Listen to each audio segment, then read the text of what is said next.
히브리서 12장 26절에서부터 29절까지 말씀 보겠습니다. 지난 주일날 봤던 말씀인데요, 다시 한번 또 이 말씀에 또 다루지 못했던 부분들을 함께 또 생각해 보겠습니다. 히브리서 12장 26절에서 29절까지 말씀, 우리 다 같이 함께 한 목소리로 말씀을 같이 읽겠습니다.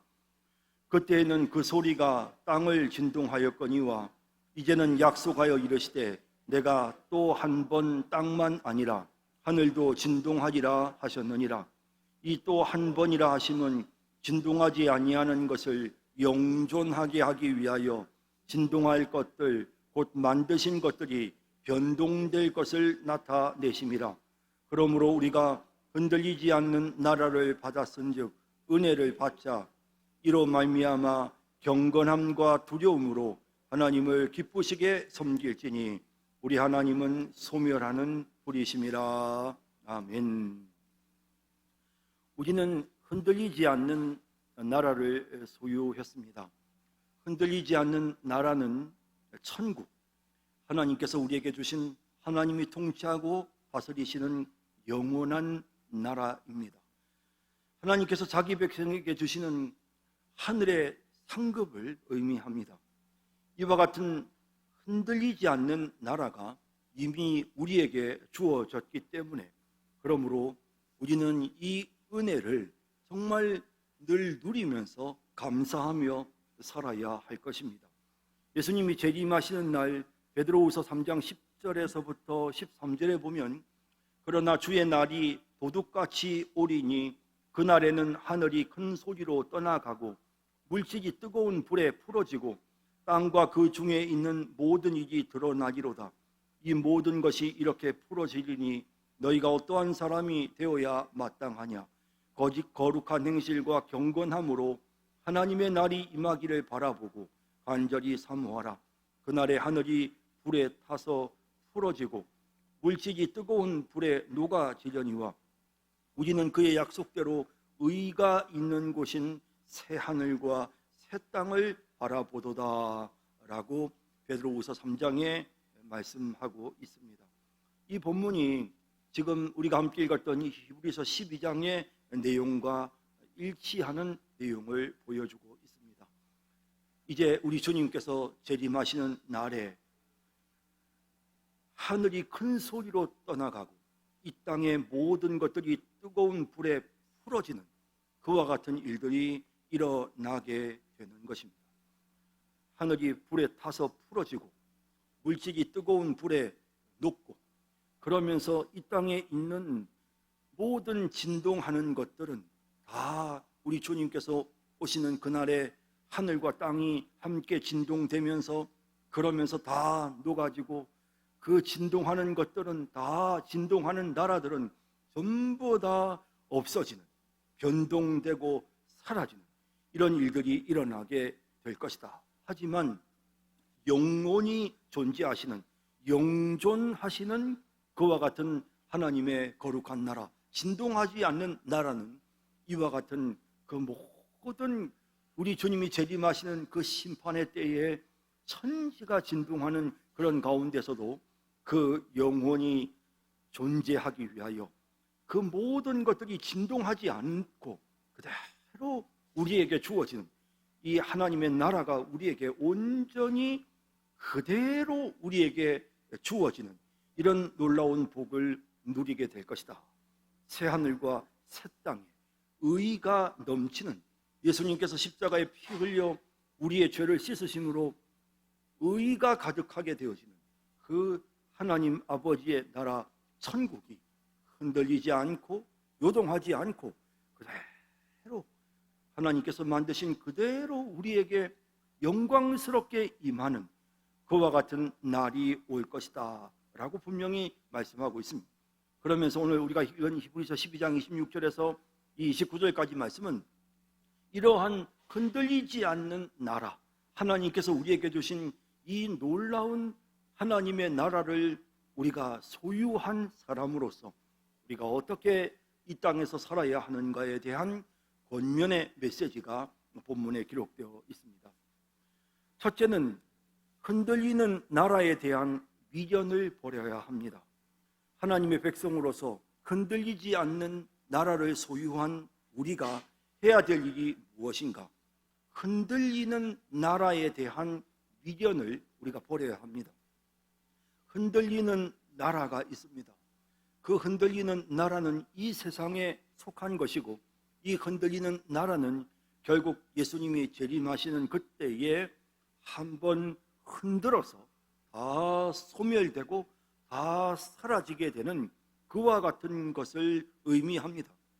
27절에 보면 이 또 한 번이라 하심은 진동하지 아니하는 것을 영원히 존재하게 하기 위하여, 하나님께서 우리에게 주시는 하나님의 나라는 영원히 존재할 진동하지 아니하는 나라이지만, 이와 같은 진동이 일어나는 이유는, 우리 주님께서 재림하시는 그날에 천지가 다 진동하는 이와 같은 일이 일어나는 이유는, 진동하지 아니하는 그 영원히 존재할 하나님의 나라가 우리에게 그대로 주어지고, 반면에 진동하는 것들, 이 땅에 있는 하나님께서 만드신 피조세계, 이 땅에 있는 피조물들, 그러나 그것들은 곧 진동하는 것입니다. 그래서 그 진동하는 것들, 곧 하나님께서 만드셨지만 타락하여 죄로 오염되어졌던 모든 것들은 변동돼 버릴 것이다. 그 진동에 의해서 우리 주님이 재림하시는 그날에 천지가 뒤흔들리는 그와 같은 일들이 일어나면서, 그러면서 이 땅에 속해 있는 타락하고 부패하고 죄로 오염되어진 모든 것들이 결국에는 변동될 것이다. 여기 변동된다라고 번역되어진 이 헬라어 메타데시스는, 이건 제거된다, 완전히 다른 상태로 바뀐다 라는 그런 의미의 뜻을 갖고 있습니다. 이렇게 우리 주님이 재림하시는 날 이 땅에 속해 있는 것들, 이 땅에 있는 흔들리는 것들은 결국에는 다 사라져버리고, 그리고 그런 것들이 완전히 변형이 되어져서 새로워지는, 더 이상 이전의 모습이 아니라 완전히 새로운 존재가 되는 이런 일들이 일어나게 된다라는 것입니다.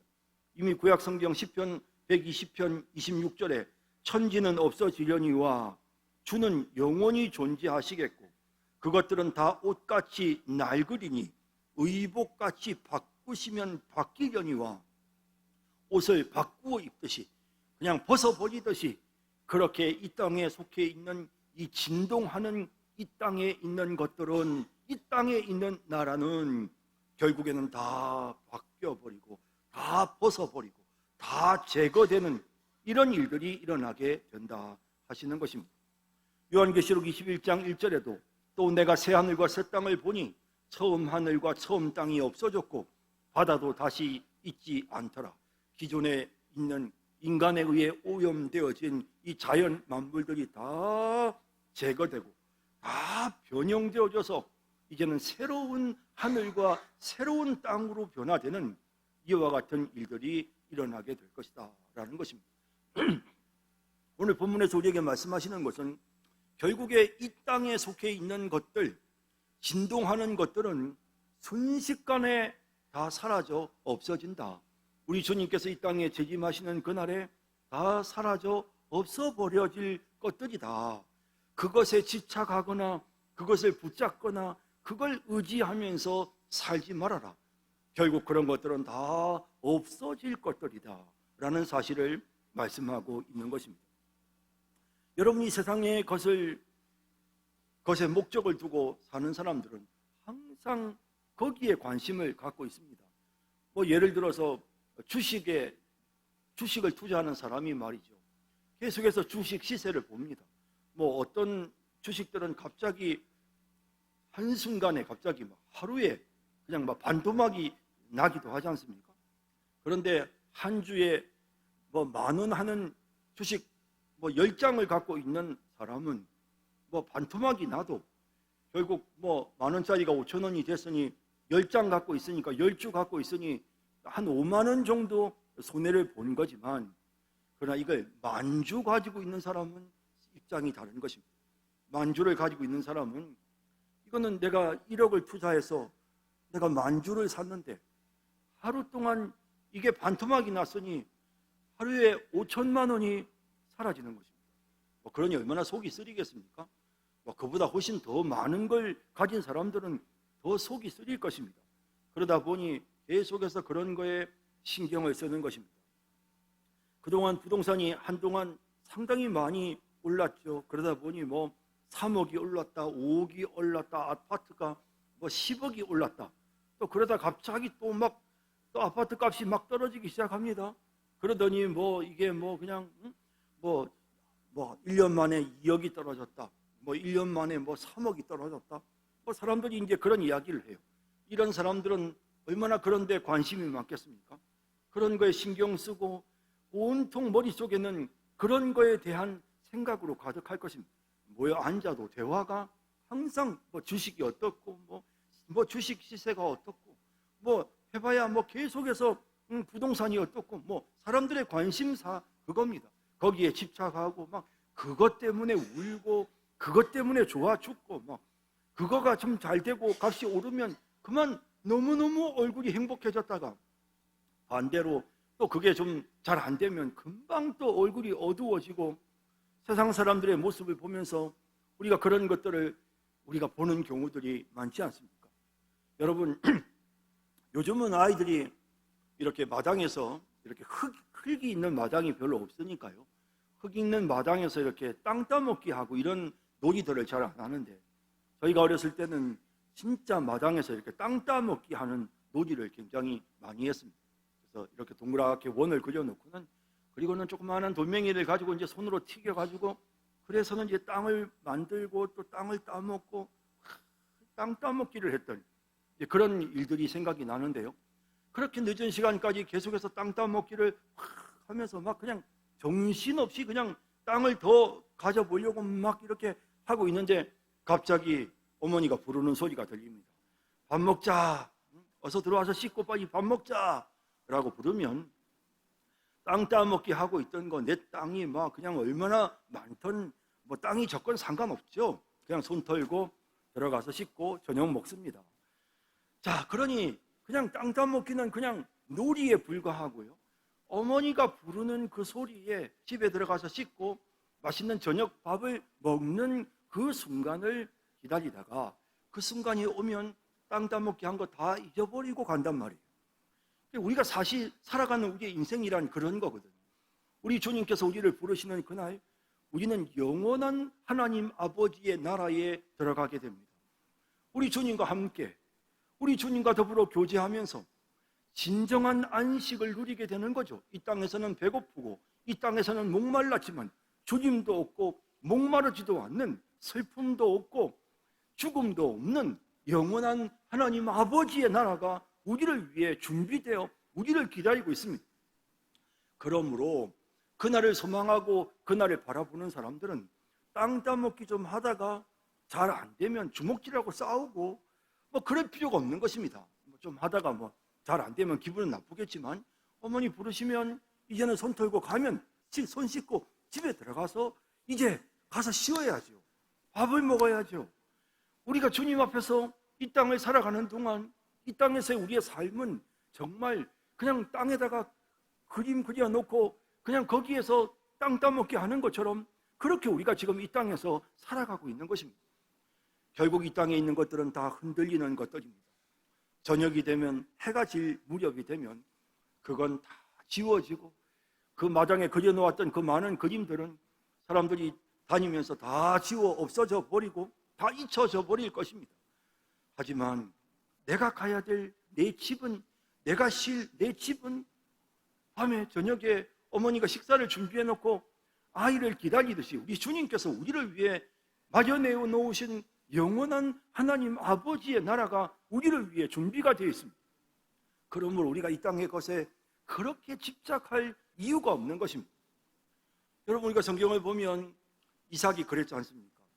이삭이 참 이렇게 본향을 바라보는 믿음을 가지고 있었습니다. 고대 근동의 이 메마른 이 사막, 이 광야에서 우물이라고 하는 것이 얼마나 중요한지 모릅니다. 그 우물이 없으면 그러면 그냥 가축들이 다 죽고 또 나도 살기가 어렵습니다. 그러니 우물을 지키기 위해서 전쟁을 하고 우물 때문에 다투고 그런 일들이 계속해서 일어납니다. 그런데 이 블레셋 사람들이, 이 그랄 사람들이 자꾸만 아주 엉뚱한 소리를 하면서 그 우물이 자기네들 거라고 우긴단 말이죠. 그리고 또 막 와서는 또 거기다가 여러 가지 잡동사니를 집어넣어가지고 그 우물을 막아버리고요. 다투고 싸워서 어려움을 겪습니다. 그런데 이삭은 성경을 보면 흥미롭게도 그 우물 문제로 인해서 전쟁을 했다, 계속해서 싸워서 다시 빼앗았다, 그런 말씀이 없습니다.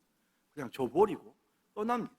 놀라운 것은 떠나면 또 다른 곳에 가서 기도하면 우리 주님이 또다시 그에게 샘물을 주시는 것입니다.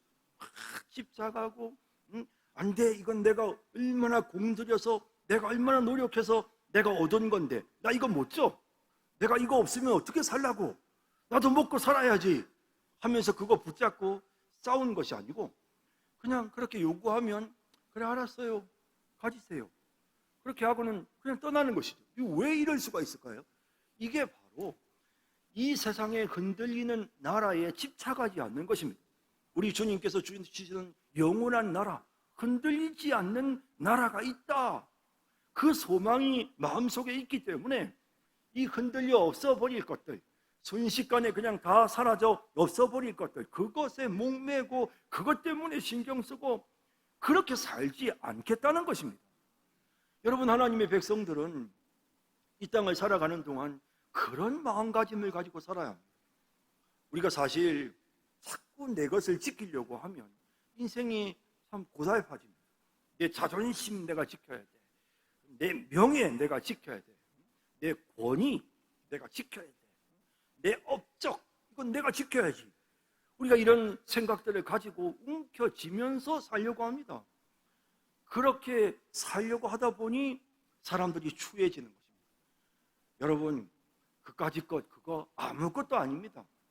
우리 주님께서 잠깐 또 필요하면 언제든지 우리에게 주실 것이고요, 잠시 잠깐 후면 우리 주님이 오실 건데 그까짓 게 그게 뭐 그리 대단히 중요합니까? 그런 일에 집착하지 말고 그런 거 붙잡고 살려고 하지 말고 까짓 것 그냥 그래 알았어 줘버려, 그래 줘버려. 우리가 이런 마음들을 가지면 훨씬 더 많은 사람들을 대접할 수가 있어요.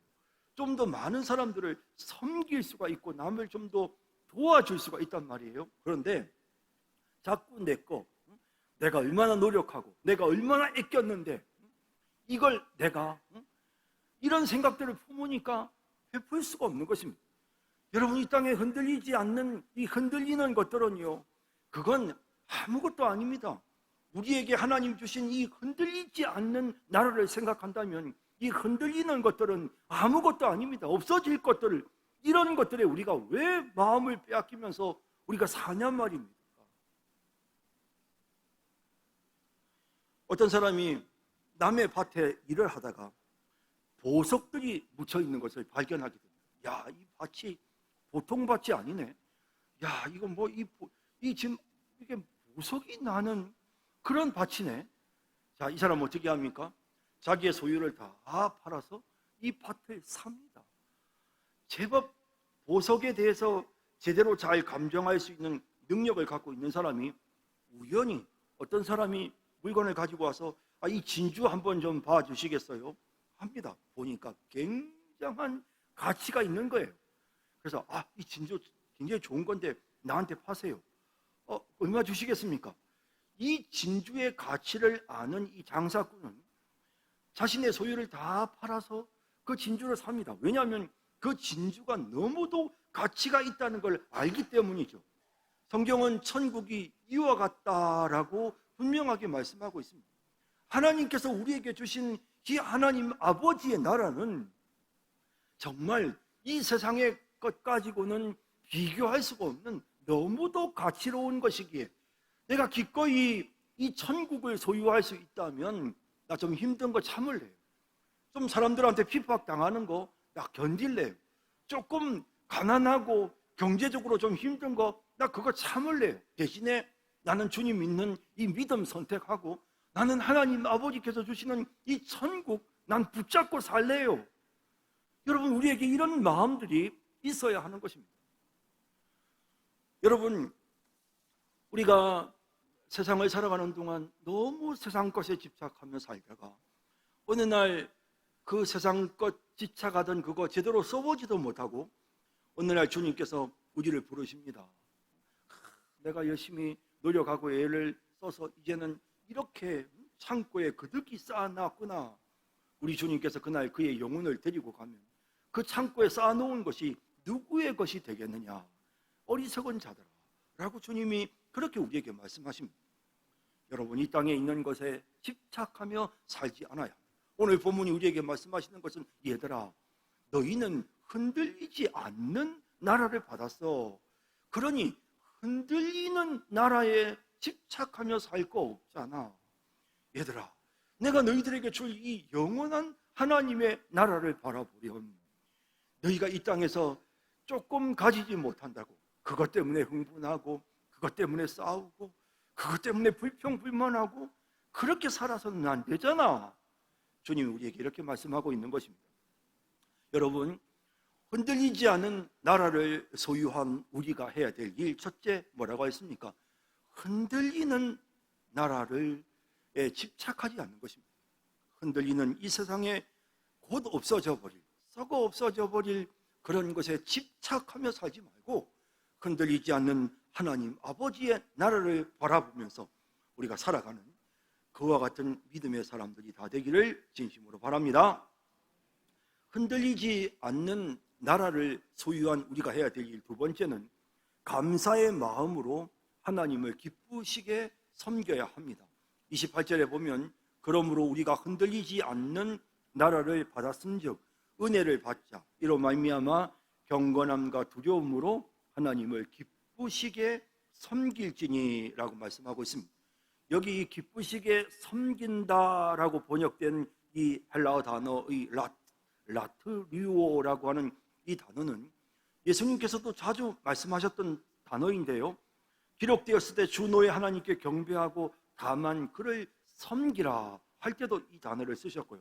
히브리서에서 이 단어가 많이 나오는데요, 이 섬긴다는 단어가 히브리서 9장 9절에 보면 이 장막은 현재까지의 비유니 이에 따라 드리는 예물과 제사는 섬기는 자를 그 양심상 온전하게 할 수 없나니 예물을 하나님께 드리고 번제 제사를 하나님께 드리는 그것을 여기 섬김이라고 표현하고 있습니다.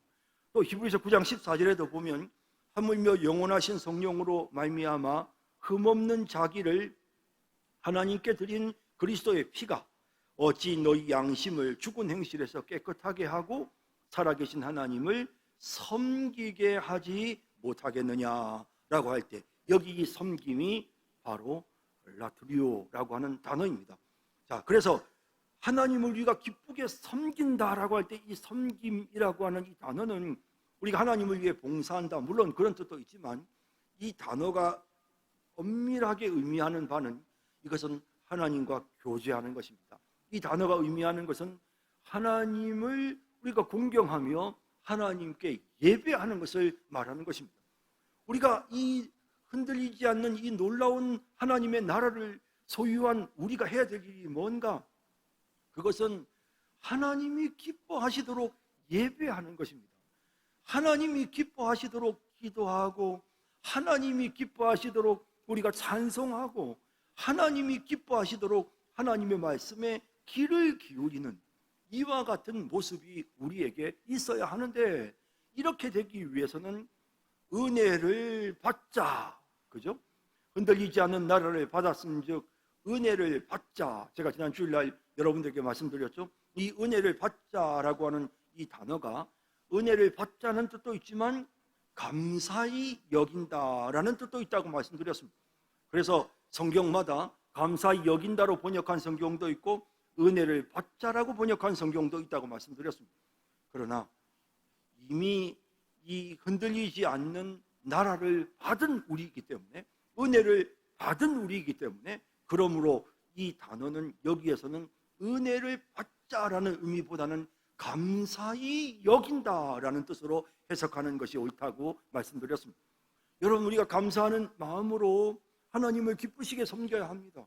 우리가 감사하면 하나님이 기뻐하십니다. 여러분, 우리가 참 감사하는 마음을 가지면, 우리 성도님들이 이렇게 목사님 저에게 참 부족하지만 감사하는 그런 마음을 가지면 너무너무 기쁩니다. 또 가정에서 우리 가족들이 나에게 감사하는, 가장으로서 참 수고가 많고 늘 감사해요 하는 그런 마음을 가지면, 그러면 너무너무 기쁩니다. 여러분, 우리가 이 감사를 표현하는 그것은 정말 큰 기쁨이 됩니다. 그래서 우리 하나님 아버지께도 우리가 감사를 표현하는 것이, 그게 하나님께 큰 기쁨이 됩니다. 우리가 어떻게 하면 하나님을 기쁘시게 예배할 수 있을까? 어떻게 하면 하나님을 기쁘시게 섬길 수 있을까? 우리의 마음에 감사가 넘쳐야 합니다. 그 감사는 우리의 찬송에 벌써 표현되어지고요. 우리 찬송가를 부르면서 그 가사가 우리의 마음에 와닿지 않습니까? 참 이 가스펠송 찬양이지만 저는 이 가사를 보면 정말 우리 주님을 높이는 그런 은혜로운 가사, 진짜 누가 이 가사를 썼을까라는 생각이 들 정도로 그렇게 그 찬양의 가사가 마음에 와닿아요. 그러니까 찬양하면서 그 가사의 은혜를 받고 나도 모르게 손이 올라가고 나도 모르게 박수를 치고 그 가사가 내 마음에 와닿는단 말이에요. 여러분, 그 가사가 어떤 내용입니까? 주님께 감사하는 거예요. 하나님의 은혜에 감사하는 마음을 담고 있어요. 그래서 그 감사하는 마음을 노래로 표현하고 그 감사의 마음을 기도로 표현하고, 우리가 그 감사의 마음을 하나님 저희에게 말씀해 주세요, 하나님 말씀 듣겠습니다 라며 예배 시간에 정말 집중해서 하나님의 말씀을 경청하는 것으로 표현하고, 하나님께서 이렇게 우리에게 은혜를 주셨는데 이 감사한 마음을 어떻게 내가 보답할고, 하나님의 백성들을 제가 섬기겠습니다, 하나님의 자녀들을 내가 귀하게 여기고 하나님의 자녀들을 제가 대접하겠습니다, 이런 마음을 가지고 우리가 주님을 섬길 때, 하나님을 예배할 때, 그것이 주님을 기쁘시게 하는 것이 될 수 있는 것입니다. 여러분, 우리에게 얼마나 감사가 있습니까? 참 우리 믿는 사람들이요, 불평이 많고 보면 얼굴에 이 감사하는 사람들은 표정에 벌써 그 감사가 넘쳐요. 그런데 불평불만이 많은 사람들요, 왜 이렇게 불평불만이 많은 줄 아세요? 감사하는 마음이 없어서 그래요. 내가 그동안 얼마나 잘했는데, 내가 얼마나 그동안 업적을 쌓았는데, 나는 정말 할 만큼 최선을 다해서 했는데 감사하는 마음이 없는 거예요. 자기 공로만 자꾸 내세우니 감사하는 마음이 안 생기는 거죠. 그러면 그때부터 우리의 마음, 우리의 얼굴이 어두워지는 것입니다. 여러분, 우리는 하나님을 정말 감사히 여기는 마음으로 신앙생활을 해야 합니다. 우리는 항상 기뻐하고 범사에 감사해야 합니다. 우리들 표정에, 우리의 얼굴 모습 속에 감사가 넘쳐나야 합니다. 여러분, 신앙생활 잘하는 사람은 어떤 사람일까요? 앞에 나와서 아주 유창하게 기도를 잘하는 사람이 신앙생활 잘하는 사람 같습니까? 헌금을 많이 하는 사람이 신앙생활 잘하는 사람 같습니까? 여러분, 새벽기도에 나오는 사람이 신앙생활 잘하는 사람 같습니까? 간단합니다. 얼굴에 기쁨이 있는 사람이 신앙생활 잘하는 사람입니다. 항상 봐도 밝은 모습으로 환하게 미소 지으며 사람을 대해줍니까? 그 사람은 영성이 있는 사람입니다. 그 사람은 경건한 사람입니다. 그 사람이야말로 하나님의 은혜를 알고 사는 사람입니다. 여러분, 우리의 신앙은 아주 간단합니다. 하나님 우리에게 복잡한 걸 말씀하지 않으십니다. 얼굴에 항상 웃음꽃이 피어야 되고 항상 감사하는 마음이 있어야 합니다. 성도들을 봐도 감사합니다. 하나님 앞에 기도할 때도 감사합니다. 감사, 항상 감사. 여러분, 그럴 때 그것이 우리 주님께 기쁨이 되는 것입니다. 자, 오늘 우리가 이 흔들리지 않는 나라를 소유하게 된 우리 주님께서 우리에게 오셔서 우리에게 주실 영원한 안식처, 영원한 천국을 하나님께서 우리에게 주시는데, 그 놀라운 복을 받은 우리가 이 땅에서 어떻게 살아야 되느냐? 감사한 마음으로 살아야 합니다. 감사한 마음으로 감사히 여기며 우리가 하나님을 기쁘시게 섬기는, 하나님을 예배하는 그런 삶을 살아가는 우리 모두가 다 될 수 있기를 진심으로 바랍니다. 마지막 세 번째는 공의로우신 하나님을 경외해야 합니다. 하나님 두려워하는 거죠. 28절 후반에서부터 29절까지 이로 말미암아 경건함과 두려움으로, 경건함과 두려움이란 단어가 헬라어로 보면 거의 다 동일한 의미입니다. 이 단어의 뜻은 성경에서 대부분 하나님을 경외한다, 하나님을 공경한다, 하나님을 두려워한다라는 뜻으로 쓰여지는 두 단어를 반복해서 써서 그렇게 하면서 강조하고 있다라고 말씀드렸는데요. 여기서 강조하는 것은 그건 바로 하나님을 경외하는, 하나님을 두려워하는 마음이 우리에게 있어야 된다라는 것입니다. 그러면서 29절 후반에 보면 뭐라고 되어 있습니까? 우리 하나님은 소멸하는 불이심이라 라고 말씀하고 있습니다. 이미 우리가 이제 앞에서 쭉 살펴봤지만 25절, 26절 쭉 보면 거기에 시내산에 대한 내용이 나오고요. 이스라엘 백성들이 하나님의 말씀을 듣고 하나님의 은혜를 받았지만 이스라엘 백성들이 출애굽하고 하나님께로부터 얼마나 큰 은혜를 받았습니까? 그런데도 불구하고 그 은혜를 잊어버리고 그들이 불순종했습니다. 믿지 않았습니다. 그 결과가 무엇입니까? 하나님께 심판받았습니다. 이 사실을 말하면서 하나님은 소멸하는 불이시다라는 부분을 다시 강조합니다. 하나님은 소멸하는 불이시다. 여러분, 이 히브리서가 계속 우리에게 강조하는 것은 옛 언약에 비교할 수도 없을 만큼 엄청난 새 언약의 복을 우리에게 말합니다. 구약의 대제사장과는 비교할 수 없는 참 대제사장 되시는 예수님에 대해서 우리에게 말씀하고 있습니다. 구약의 제물과는 비교할 수도 없는 정말 흠 없으시고 완전하신, 단번에 우리의 죄를 다 씻어주신 완전한 속죄의 제물이 되신 예수 그리스도를 계속해서 히브리서가 강조합니다.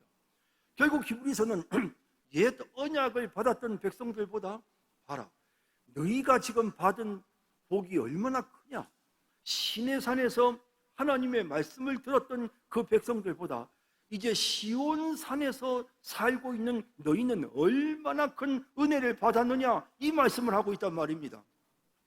이렇게 엄청난 은혜를 받은 우리, 진짜 말로 다 할 수 없는 큰 새 언약의 축복을 받았습니다. 우리의 죄는 다 용서되어졌습니다.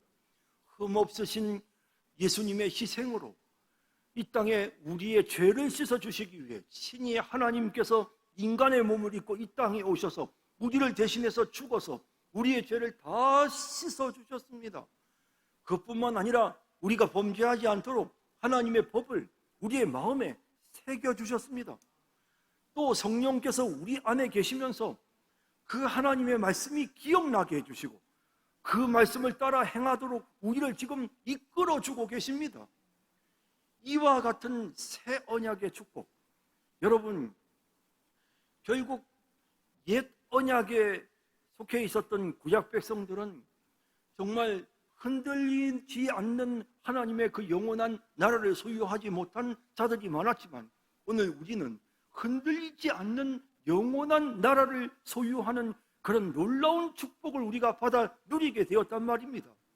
이런 큰 은혜를 받은 우리가, 이와 같은 놀라운 하나님의 은혜를 입은 우리가, 여러분, 하나님을 배신한다 한다면 얼마나 무서운 심판이 임하겠습니까? 다 해주셨는데, 다 넘치도록 우리에게 다 쏟아부어 주셨는데, 그런데 우리가 그 주님을 믿지 않는다면 얼마나 무서운 심판이 임하겠습니까? 하나님은 소멸하시는 불이십니다. 여러분, 우리 마음속에 하나님을 두려워하는 마음이 있어야 하는 것입니다. 하나님을 두려워하는 마음을 가지면요, 세상을 두려워하는 마음들이 사라지는데, 세상을 두려워하는 사람들은요, 하나님을 두려워하지 않아요. 우리의 신앙의 제일 큰 문제는 하나님을 두려워하는 마음이 우리의 마음속에 너무 없다는 거예요. 우리가 기도할 때마다 하나님, 제 마음속에 하나님을 두려워하는 마음을 주세요. 하나님을 경외하는 마음을 주세요. 공의로우신 하나님, 나의 모든 것을 알고 계시는 그 하나님을 두려워하는 마음을 하나님 내게 주세요. 우리가 늘 하나님 앞에 이와 같은 기도를 드려야 되고, 내가 지금 하나님을 혹시라도 지금 하나님을 만만하게 생각하는 이런 모습은 아닌가? 하나님을 만홀히 여기고 하나님께서 뭐 아시겠어? 뭐 하나님이 자비로우시니까 다 용서해 주시겠지. 이런 경망스러운 마음으로 하나님을 함부로 대하는 그런 우리의 모습은 아닌가?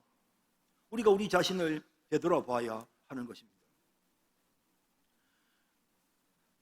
우리 집에 강아지를 한 마리 키우는데요, 이 코코라는 우리 강아지가 제 말을 진짜 잘 안 듣습니다. 이리 와. 절대 안 옵니다. 목줄을 하자. 절대로 제 말 진짜 잘 안 듣습니다. 딱 한마디로 말하면 강아지가 주인을 별로 겁을 안 냅니다. 이 녀석이 왜 이렇게 주인을 겁을 안 내는지 모르겠어요. 하나도 무서워하지 않으니까 말을 안 듣죠. 근데 이제 밖에 이제 목줄을 하고 밖에 나가면 지보다 한 10분의 1밖에 안 되는 조그마한 강아지를 보고도 겁나가지고 막 숨습니다. 막 무서워가지고 도망가고, 어쩌다가 길에서 고양이 만나면 고양이가 그냥 캬 하면서 막 손톱을 내밀면 무서워가지고 뭐 발발발 떨고 막 그냥 숨고 막 내 뒤로 가서 막 숨고, 그럼 내가 딱 지를 지켜주고 보호해주고 있는데도 고양이가 무서워가지고 벌벌 떱니다. 그런데 이 강아지가 어찌된 게 주인은 별로 안 무서워요. 왜 주인을 그렇게 안 무서워하는지 모르겠어요. 말을 안 들어요. 제가 오래전에 이제 10년 전쯤에 군에 있을 때 그 서울공항에 근무할 때였는데요. 그때 이제 우리 집에 강아지가 한 마리 있었습니다. 얘는 진짜 주인을 무서워했어요. 그래가지고는 이리 와 부르면 벌벌벌 떨면서도 주인 앞에 와요. 이리 와, 디아야 이리 와 이러면 이제 벌벌벌 떨면서도 주인이 부르면 무조건 와요. 그리고 이제 너 잘못했지? 벌써 하고 딱 벌을 세워놓으면요, 양손을 들고 탁 이렇게 서가지고는요, 주인이 내려오라고 할 때까지 벌벌벌 떨면서도 내려오지도 않고 가만히 이렇게 벌벌 떨고 있어요. 주인을 얼마나 무서워하는지 몰라요. 근데 이 녀석이 가끔 이제 집을 탈출해가지고 이제 바깥에 나가면, 이제 제가 있었던 곳이 그 서울공항이라고 대통령 전용기가 이렇게 내리는 그런 부대거든요. 그러니까 큰 그 활주로에 그 대통령 전용기가 내리기 때문에 아주 경비가 굉장히 삼엄하고 막 헌병들이 지키고 막 하여튼 대통령 비행기가 오고 내릴 때는, 뜨고 내릴 때는 사람들도 꼼짝도 못하게 하고 막 아주 교육이 굉장히 엄한 그런 부대인데도요, 이 강아지가 혼자서 활주로를 뛰어다니는 겁니다. 활주로를 한가운데를 뛰어다니니까 관제탑에서 보니까 강아지가 한 마리가 막 뛰어다니니까 헌병대 차가 출발해가지고 막 강아지를 잡으러 가가지고 막 헌병대 차가 막 그 강아지를 잡으려고 하는. 근데 우리 강아지가 겁이 없어요. 밖에 나가면 애가 겁이 없어요. 그냥 뭐 헌병대 차도 겁도 안 내고 군인들도 하나도 무서워하지 않고, 또 이제 목사님 집에 강아지인 걸 아니까 별로 뭐라 하지도 않아요. 부대에서도 그래 목사님 집 강아지다 하니까 별로 뭐라 하지도 않고, 그러니까 이 강아지가 저를 믿고 그러는지 하여튼 겁이 없어요. 온 사방천지를 세상에 그 활주로를 할부하고 다니는 강아지가 어디 있어요. 제가 가만히 이제 그런 생각을 해봅니다. 주인을 무서워하는 강아지가 그 앞에 나가서 세상은 하나도 무섭지 않고 하나도 겁나지 않고 그 주인이 자기를 지켜주고 보호해준다는 것만 다 믿고 의지하는 거예요. 근데 주인 말 안 듣는 강아지는 밖에 나가서 그렇게 겁이 많은 거예요. 제가 오늘 우리 집 강아지를 너무 지금 사람들 앞에서 자꾸 욕을 해가지고 좀 우리 강아지한테 좀 미안한데 집에 가면 간식을 좀 줘야 되겠습니다. 자, 여러분, 우리가 진짜 두려워해야 될 분은 하나님 두려워하는 사람들은 세상을 두려워하지 않아요. 세상 사람들 앞에 가서 맞짱 뜹니다. 세상 사람들 앞에서 조금 더 주눅들지 않아요. 하나님 두려워하는 사람은 세상 사람들 앞에 가서도 큰 소리 쳐요. 그런데 하나님을 두려워하지 않고 하나님을 만만하게 생각하는 인간들은요, 밖에 나가서 그냥 뭐 그런 사람들은 쩔쩔매고요, 사람들 눈치 보느라고 정신이 없고요, 남들이 뭐라고 하는 거 아닌가 눈치 보느라 정신이 없어요. 그러면서도 하나님이 두렵지 않은 이렇게 살아가는 사람들이 얼마나 많은지 모릅니다. 성도 여러분, 우리는 하나님 두려워하며 살아야 합니다. 하나님 아버지께서 너무 자비로우시고 사랑이 많으시지만 그래도 하나님은 우리 아버지십니다. 두려워해야지요. 겁을 내야지요. 죄의 유혹이 찾아올 때마다 우리가 두렵고 떨리는 마음으로 정말 하나님 앞에서 벌벌벌 떠는 그런 마음이 우리에게 있어야지요. 당연히 그런 마음을 가지고 우리가 살아야지요. 우리가 정말 하나님 두려워하는 그런 마음 가지고 사십시다. 우리는 흔들리지 않는 나라를 하나님께로부터 받았습니다. 우리는 품격이 다릅니다. 우리들의 삶은 이 땅에 흔들리는 거 붙잡고 막 죽으라고 싸우는 이 세상 사람들과는 수준이 다릅니다. 흔들리지 않는 나라를 이미 받은 우리로서 우리가 정말 이 땅에 살아가는 동안 감사한 마음으로 하나님을 섬기고 그뿐만 아니라 하나님을 두려워하는 마음으로 하나님의 말씀 앞에서 벌벌 떠는, 진짜 하나님 앞에서 벌벌 떠는 그런 두려운 마음으로 신앙생활하며 믿음으로 살아가는 우리 모두가 되기를 주님의 이름으로 축복합니다.